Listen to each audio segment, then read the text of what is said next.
로마서 6장 1절부터 10절 말씀. 그런즉 우리가 무슨 말을 하리요? 은혜를 더하게 하려고 죄에 거하겠느냐?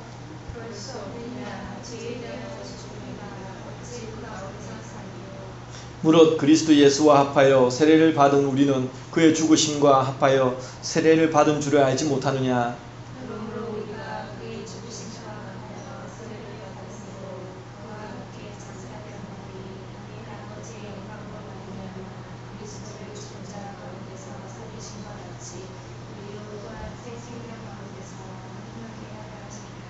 만일 우리가 그의 죽으심과 같은 모양으로 연합한 자가 되었으면 또한 그의 부활과 같은 모양으로 연합한 자도 되리라.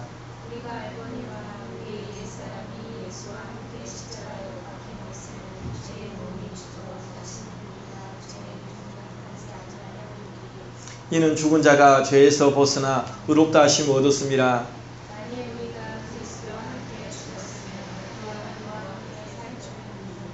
이는 그리스도께서 죽은 자 가운데서 살아나셨음에 다시 죽지 아니하시고 사망이 다시 그를 주장하지 못할 줄을 알미로라.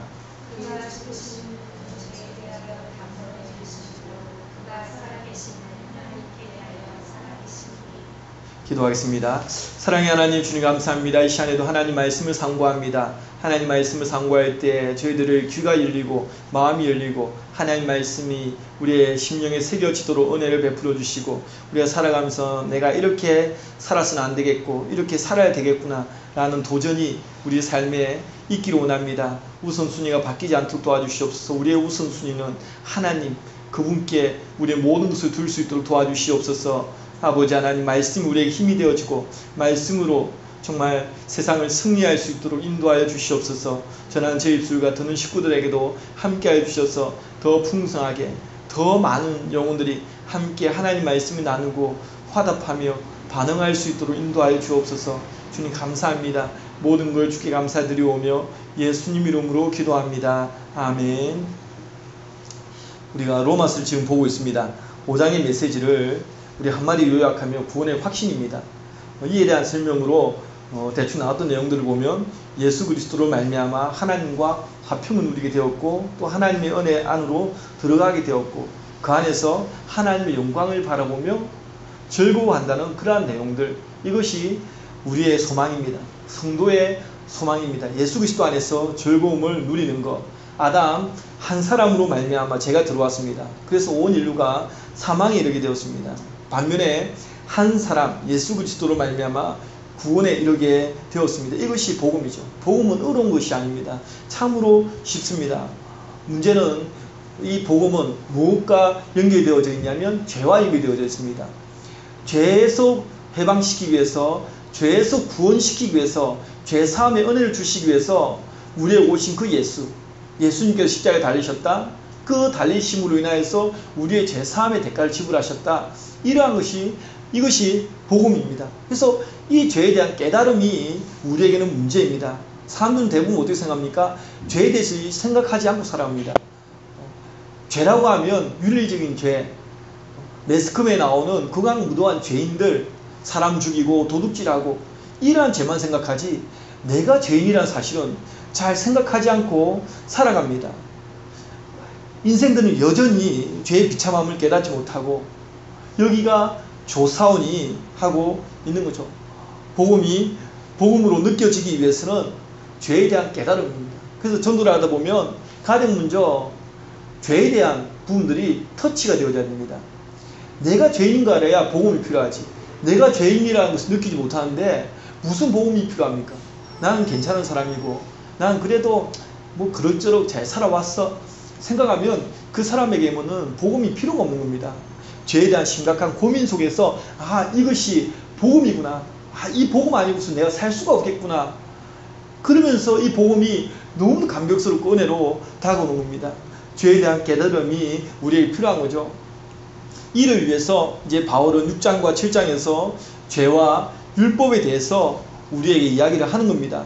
오늘 본문에서는 이제 먼저 죄와 은혜의 관계에 대해서 1, 2절에 말씀하고 있습니다. 1절에 보면 그런즉 우리가 무슨 말을 하리요? 은혜를 더하게 하려고 죄에 거하겠느냐? 이 질문은, 수사학적 질문은 5장 20절에 나와 있는 죄가 더한 곳에 은혜가 더욱 넘쳤나니 이 메시지에 대한 오해를 풀어주기 위한 질문입니다. 쉽게 생각하면 오해할 수 있습니다. 그러면 은혜를 더하게 하려고 죄를 짓는 거냐? 죄가 넘치는 곳에 은혜가 더한다? 그러면 이 복음이, 은혜의 복음이 죄를 짓도록 방조하는 것이냐? 이러한 오해가 생겨날 수 있는 겁니다. 믿지 않은 사람들은 이 기독교 진리에 대해서 잘 알지 못하고 쉽게 그렇게 얘기합니다. 교회는 자기 마음대로 해놓고 회개 한번 하면, 기도하면 죄사함 받는다?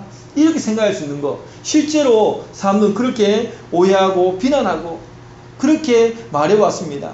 하지만 바울은 무엇이라 얘기합니까? 2절에 보면 그럴 수 없느니라 단호히 말합니다.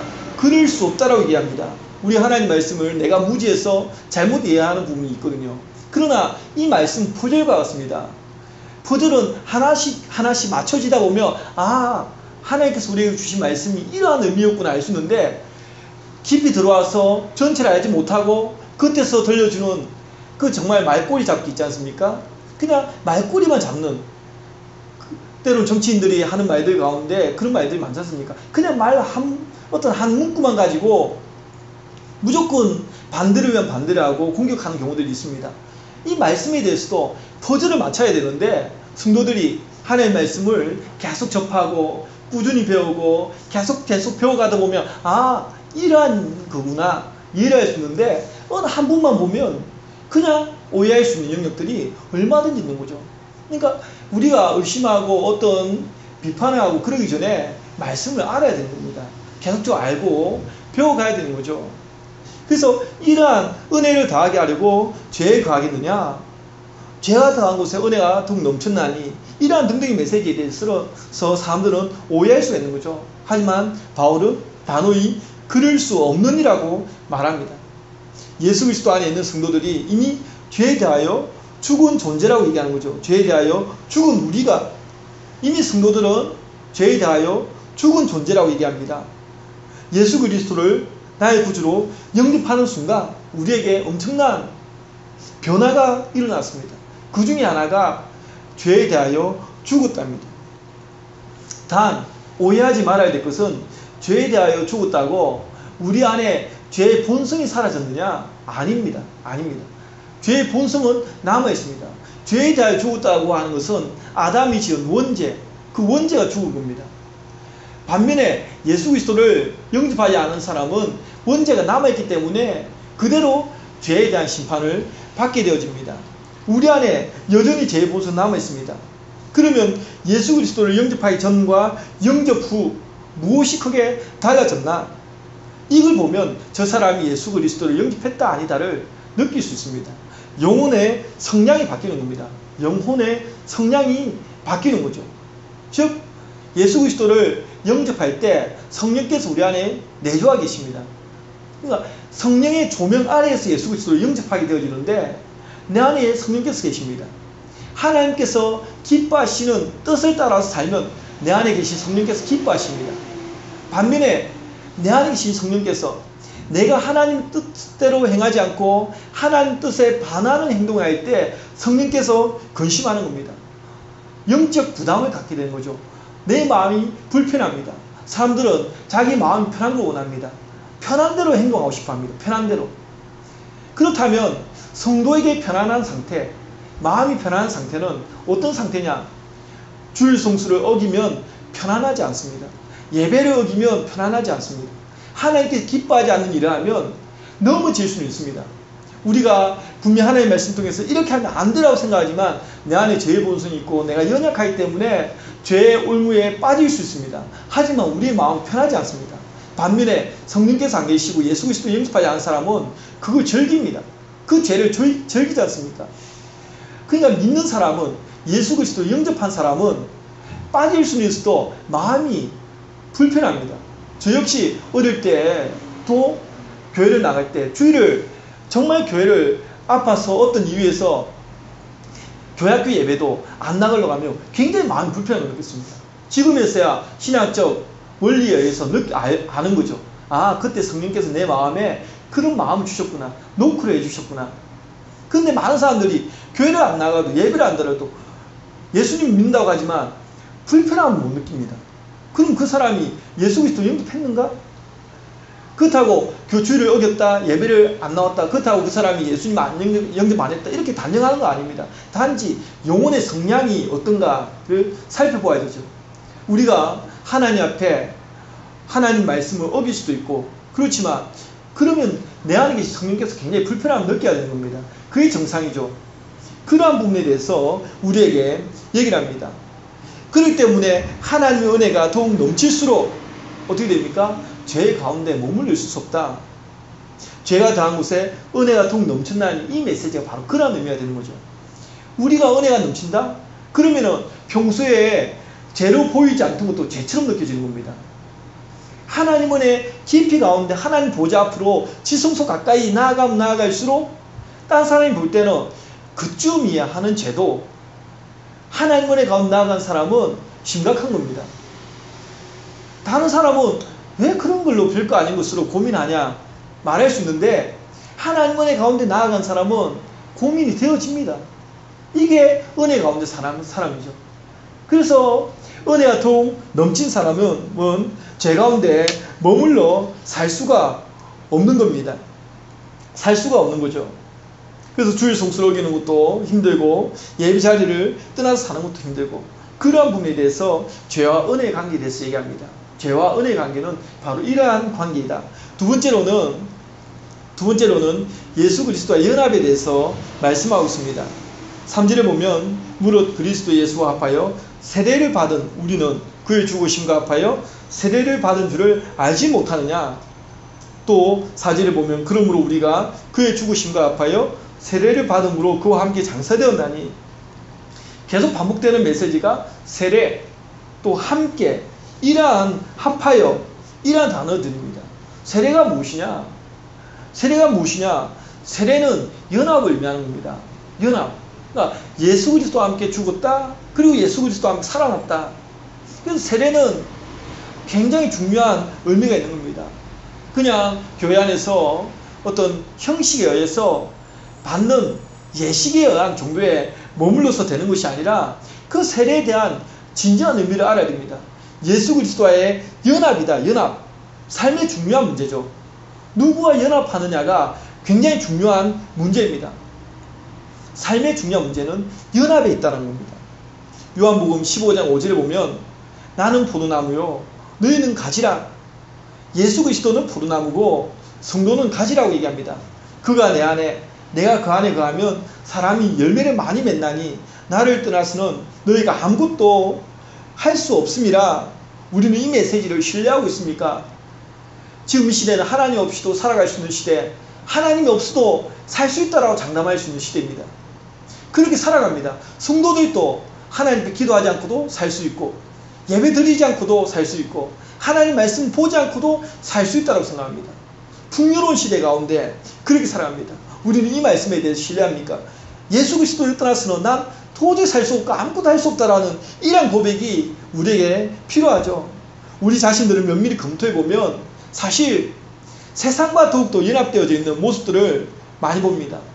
성도가 기억해야 할 1차적인 것은 예수 그리스도의 죽으심과 합하여 졌다는 사실입니다. 예수 그리스도와 합하여 우리는 죽은 존재, 이렇게 생각되어집니다. 예수 그리스도의 죽으심은 죄에 대한 죽으심이죠. 이 지긋지긋한 죄에 대하여 우리를 살리기 위해서, 이 죄를 죽이기 위해서 예수님께서 십자가에 달리신 겁니다. 이 지긋지긋한 죄를 죽이시기 위해서 예수님께서 십자가에 달리신 겁니다. 그런데 바울이 이렇게 묻죠. 알지 못하느냐? 알지 못하느냐? 3절에 너희가 세례를 받은 우리는 그의 죽으심과 합하여 세례를 받은 줄을 알지 못하느냐? 알지 못하느냐? 알지 못하는 성도가 너무 많은 겁니다. 그래서 이렇게 질문하는 거죠. 왜 이것을 알지 못하느냐? 바울이 복음 전해가지고 교회가 세워져 갑니다. 물론 로마 교회는, 이 로마 교회는 바울이 세운 교회는 아닙니다. 그러나 수없이 많은 교회를 바울이 복음 전파해서 세웠습니다. 그런데 그렇게 복음을 전해서 세워놨는데 바울은 계속 그 한 곳에 머물러 있지 않기 때문에 계속 돌아다니지 않습니까? 또 다른 교회를 세우기 위해서 돌아다닙니다. 선교를 합니다. 순례 선교를 합니다. 그 교회를 세우고 딴 곳에 가면 그곳에 이단들이 침투해 들어오고 또 그 원래 교인들이 분쟁을 일으키고 복음에 대해서 확실함을 갖지 못하고 또 이리저리 흔들리고 등등. 그럴 때마다 바울의 마음은 애가 타고 속이 터지고 그래서 서신을 통해서 또 알려주기도 하고 또 로마 교회 본인이 직접 세운 교회는 아니더라도 이들에게 왜 그것을 알지 못하느냐라고 또 반문을 하기도 합니다. 예수를 믿는다는 것은 과연 무엇인가? 예수 그리스도와의 연합이라는 겁니다. 연합이라는 겁니다. 예수 그리스도를 믿는다는 것은 연합됨입니다. 죄에 대하여 그와 함께 장사되었다가 의에 대하여 그와 함께 살아가는 것이다. 죽어야 일단 사는 겁니다. 죽어야 사는 것이지 죽지 않고서 부활은 없는 겁니다. 부활은 놀라운 기적이죠. 죽은 사람이 살아났다? 기적 아닙니까? 하지만 이 부활이라는 단계를 경험하기 위해서는 반드시 들어가야 될 관문이 무엇입니까? 죽어야 되는 겁니다. 죽어야. 그냥 살아있는 것은 그냥 사는 겁니다.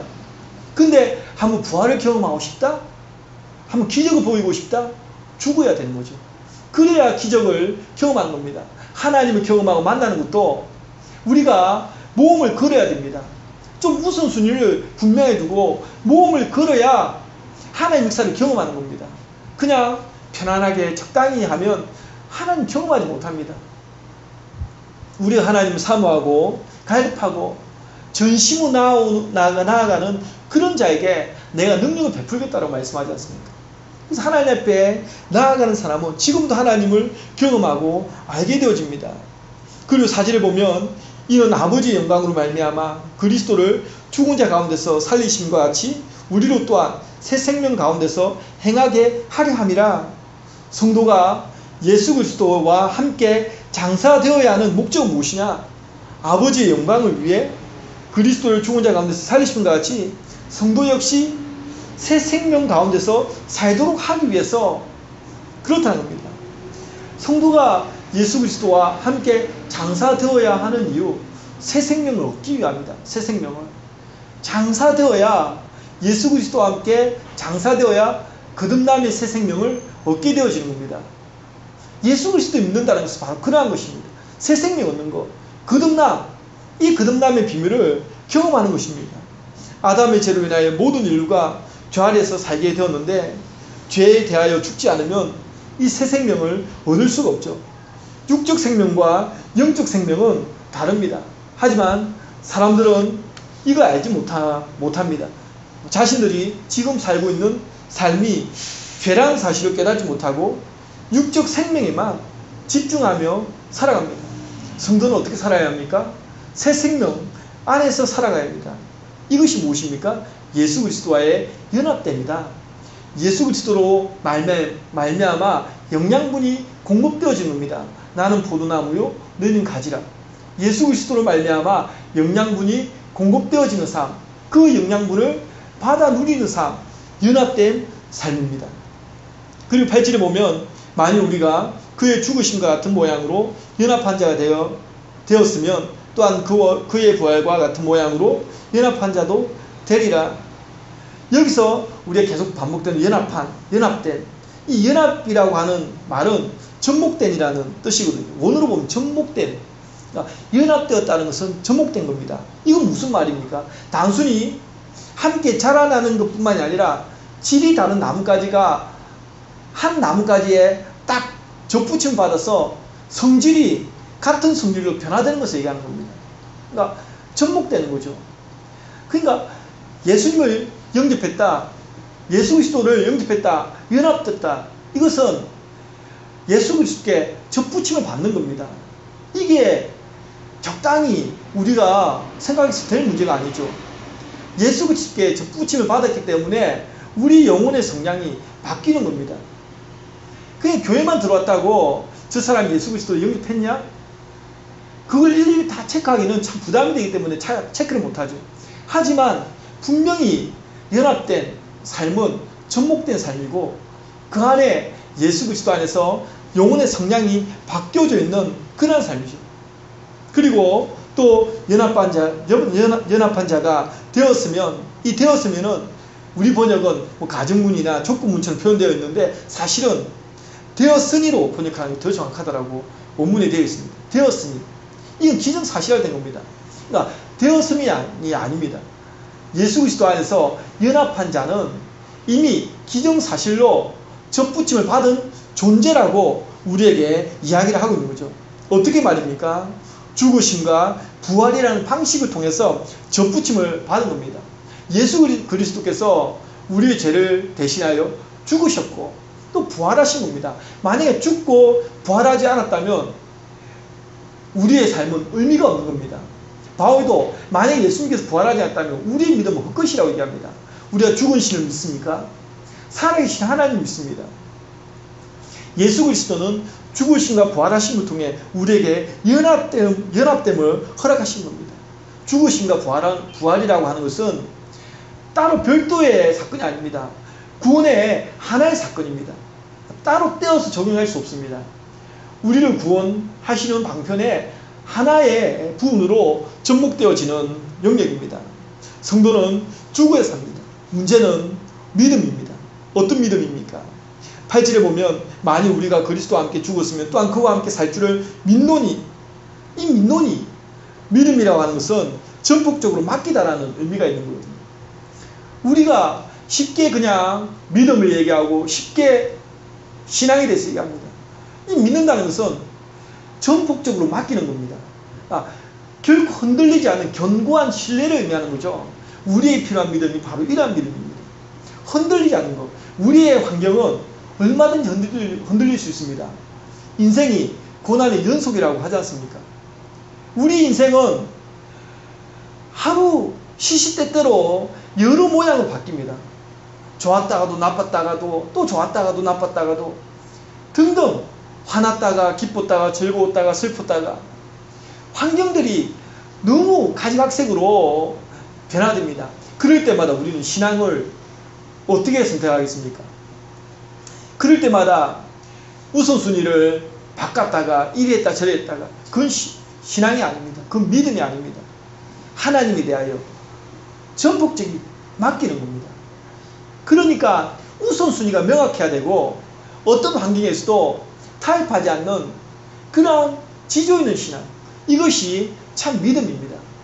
예수 그리스도께 접목되어진 신앙, 접붙임 받은 신앙, 거기에 붙어있는 그런 신앙을 가지고 우리 살아야 됩니다. 이것이 그리스도와의 연합된 성도의 삶입니다. 마지막으로 세 번째로는 위대한 십자가에 대해서 우리에게 말해 줍니다. 이 연합됨이라고 하는 것은 결국 십자가를 통해서 나타난 것이죠. 6절에 보면 우리의 옛사람이 예수와 함께 십자가에 못 박힌 것은 죄의 몸이 죽어 다시는 우리가 죄에게 종노릇하지 아니하려 함이니, 이렇게 얘기합니다. 예수님 당시의 십자가는 잘 알다시피 극악무도한 죄인들을 사용하는 형틀입니다. 그런데 그 십자가가 위대한 십자가로 바뀌어졌습니다. 또 율법에 의하면 나무에 달린 자는 하나님께 저주를 받았음이라 했습니다. 극악무도한 죄인들이 받는 형틀, 그리고 율법적으로도 나무, 십자가이기 때문에 나무에 달린 자는 하나님께 저주를 받았다고 하는 저주의 상징인 십자가. 하지만 이 십자가가 예수 그리스도 안에서 위대한 십자가로 바뀌었습니다. 무엇 때문입니까? 무엇 때문에 그렇습니까? 7절에 보면 이는 죽은 자가 죄에서 벗어나 의롭다 하심을 얻었습니다. 죄에서 벗어나게 만들었고 그로 인하여 모든 인류를 이 십자가 안에서 의롭다라고 진리의 은혜를 경험할 수 있기 때문에 이 십자가는 위대한 십자가가 된 것입니다. 그렇기 때문에 반드시 모든 사람은 이 십자가를 경험해야 되죠. 십자가를 경험하지 않으면 여전히 그 사람은 죄 아래에 있는 겁니다. 이 십자가가 어떤 사람에게는 나무 십자가에 불과합니다. 어떤 사람에게는 그냥 저주의 상징일 뿐입니다. 어떤 사람에게는 사형 형틀입니다. 우리나라에는 사형이 사형제도 완전히 없어진 건 아니지만 사형제도가 오랫동안 집행이 안 되고 있죠. 그게 없어지다시피 하는, 그러나 법적으로는 사형제도가 남아있지만 실행이 안 되는 그러한 형태. 그러나 선진국이나 이런 데서는 사형제도가 없어지만, 만약 사형제도가 있는 곳에서 예를 들어 전기의자라든지 뭐 등등 교수대, 이러한 것을 지금 우리가 십자가 목걸이 하듯이 달고 있다 생각해 보십시오. 얼마나 우습습니까? 옛날에는 십자가는 저주의 상징이었고, 이 나무 십자가는 저주의 상징이었고, 또 형틀입니다. 그걸 지금 우리는 자랑스럽게 십자가 목걸이를 달고 있습니다. 그만큼 우리에게 위대한 십자가로 전환되는 겁니다. 위대한 겁니다.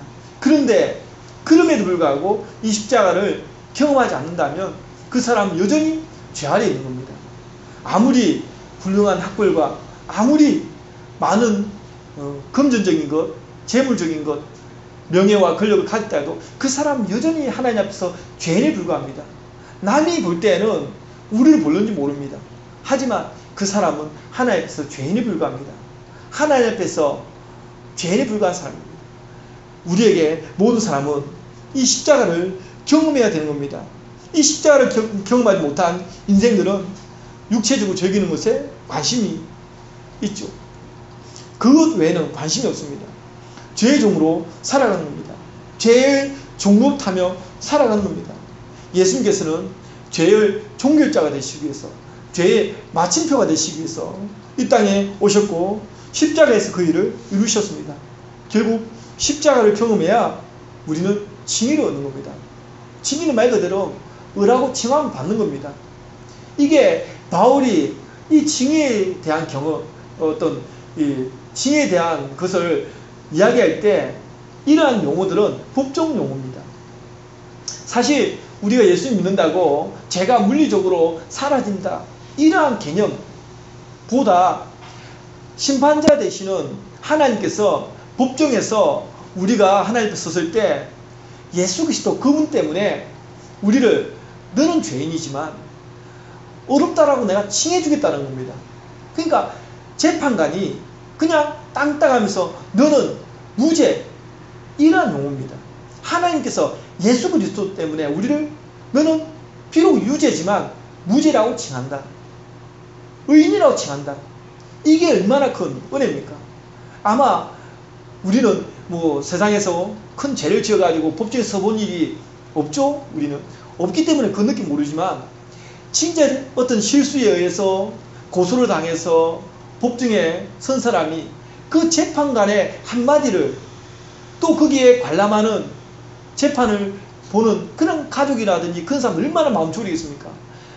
비록 어떤 실수에 의해서, 고의적인 죄는 뭐 어쩔 수 없지만 실수에 의해서 한번 잘못한 거, 그래도 저 재판관이 선처를 해가지고 무죄, 아니 형량이 가장 낮게끔이라도 좀 되어지기를, 그 땅땅 두들 때, 선고할 때 그 느낌, 하나님께서 이 예수 그리스도의 십자가 때문에 우리를 향하여서 너는 무죄라고 한다는, 유죄가 아니라 무죄라고 칭해주는 거죠. 예수 그리스도의 십자가를 경험하지 않은 사람은 이 칭의의 은혜를 누릴 수가 없습니다. 그러니 이 십자가가 얼마나 우리에게 소중하고 중요합니까? 그 십자가를 우리는 경험해야 됩니다. 위대한 십자가입니다. 9절에 보면 이는 그리스도께서 죽은 자 가운데서 살아나셨음에 다시 죽지 아니하시고 사망이 다시 그를 주장하지 못할 줄 알미로다, 이렇게 얘기합니다. 예수님의 십자가는 온 인류를 구원하시기 위한 완전한 사건이죠. 두 번 다시 죽을 필요가 없다라고 얘기합니다. 그리고 3일 동안 무덤 계실 때는 잠시 동안 죽음이, 사망이 왕노릇하는 것처럼 보였습니다. 그 사망이 예수님을 주관하는 것처럼 보였습니다. 하지만 다시는 이 사망이 그를 주장하지 못한다라고 이야기를 합니다. 그리고 10절에 보면 그가 죽으심은 죄에 대하여 단번에 죽으시며 예수님의 죽으심은 온 인류를 위해서, 온 인류의 죄를 위하여 단번에 이루신 사건. 이는 구약에서 4번 짐승의 피로 죄 용서함을 받던 그것과 굉장히 대조되는 부분이죠. 구약 시대에는 매년 대속절마다 짐승의 피로 드리고 또 드리고 계속 그렇게 반복해야 됩니다. 하지만 예수님의 십자가의 사건은 단번에 온 인류의 죄, 아담의 원죄를 완전히 말끔하게 씻어주는 그러한 위대한 십자가로 우리에게 다가오고 있습니다. 또한 그가 살아계심은 하나님께 대하여 살아계심입니다. 하나님에 대하여, 이것은 하나님을 위하여라는 말인데 무엇을 보여주냐면 예수 그리스도의 자발적 순종을 보여주는 겁니다. 우리는 예수님께서 하나님의 아들이시고 또 하나님이시고, 그러니까 마지못해 이것이 아닙니다. 예수님은 얼마든 십자가를 부인할 수도 있고 십자가를 그걸 거부할 수도 있는 분입니다. 하지만 온 인류를 위해서 자발적 순종으로 걸어 나가신 겁니다. 그냥 걸어 나가신 겁니다. 그걸 보여준 거죠. 예수 그리스도께서 스스로 성부 하나님의 뜻에 순종하심으로 십자가에서 죽으시고 살아나신 것을 얘기합니다. 무엇을 위해? 하나님의 영광을 위해서 이 일을 하신 것이죠. 하나님의 영광을 위해 삶은 결국 하나님께 순종하는 삶에 달려있는 겁니다. 하나님께서 우리를 통하여, 바울도 거듭 얘기합니다.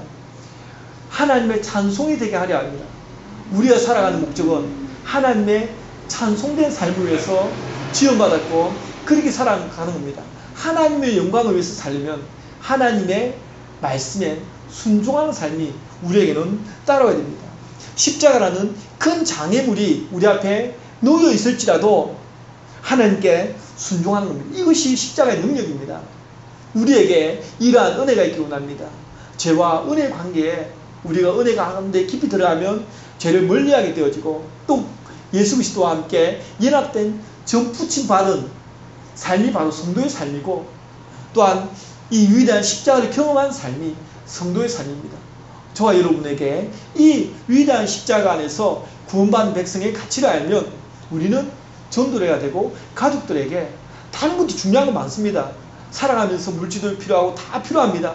하지만 잠시 후에 우리가 맞이해야 할 이 땅에서는 죽음의 자리, 그리고 그 죽음의 자리는 끝이 아니라 새로운 시작의 자리가 된다면, 지금 우리의 이 삶이 나중에 하나님 앞에 섰을 때 슬피 울며 이를 갈미 있는 그런 안타까움으로 다가온다는 사실입니다. 이 땅에 우리의 주어진 시간이 많지 않습니다. 하나님 안에서 우리가 믿음을 가지고 주께서 우리에게 똑같이 주신 24시간의 시간을 하나님 앞에 드릴 수 있는, 비록 오병이와 같은 나의 연약한 삶이지만 주의 손 위에 올려드리면 그 오병이어 때문에 우리는 더 큰 풍성한 삶을 누리게 되어집니다. 강승교회도 저와 여러분의 그러한 믿음을 토대로 해서 세워지게 됩니다. 저와 여러분이 이러한 가치 있고 의미 있는 삶으로 하나님 앞에 영광되는 삶이 되어지기를 주의 이름으로 축원드립니다. 기도하겠습니다. 사랑의 하나님, 주님 감사합니다. 아버지 하나님, 참으로 우리 강승의 모든 식구들이 이 십자가를 경험하기를 원합니다. 예수 그리스도께 접붙임 받은 삶을 살아가기를 원합니다. 이 땅에 중요한 것들이 많이 있다 하더라도 예수 그리스도를 구주로 영접하고 그 안에서 사는 삶보다 더 중요한 삶이 어디 있습니까? 아버지 하나님, 우리가 이 사실을 믿고 고백하기를 원합니다. 예수 그리스도께 접붙임을 받지 않고서는, 예수 그리스도 안에서는 아니고서는 우리가 아무것도 할 수 없다라는 이 믿음의 고백이 있기를 원합니다. 하나님, 오늘도 나와서 하나님 예배하고 하나님 말씀 앞에 엎드리는 모든 성도들에게 하나님 축복하여 주시고 은총을 베풀어 주옵소서. 모든 걸 주께 감사드리오며 예수님 이름으로 간절히 기도드립니다. 아멘.